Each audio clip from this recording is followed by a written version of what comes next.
बहू और सास बहू का नोक झोंक लेके आई है। कैसे लगेगा कमेंट में जरूर बताना। और दीदी के सुन ले तू ससुरे के हाल दीदी बहिनी, सुन ले तू ससुरे के हाल दीदी बहिनी, सुन ले तू ससुरे के हाल दीदी बहिनी।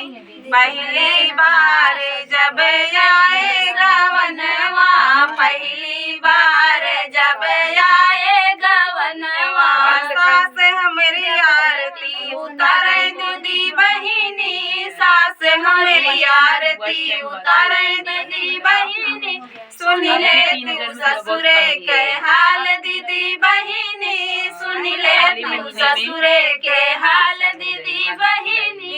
दूसरी बार जब आएगा वनवा, दूसरी बार जब आएगा वनवा, सास हमारी लागे सोहावे दीदी बहिनी, सास हमारी लागे सोहावे दीदी बहिनी। सुन ले तू ससुरे के हाल दीदी बहिनी, सुन ले तू ससुरे के हाल दीदी बहिनी।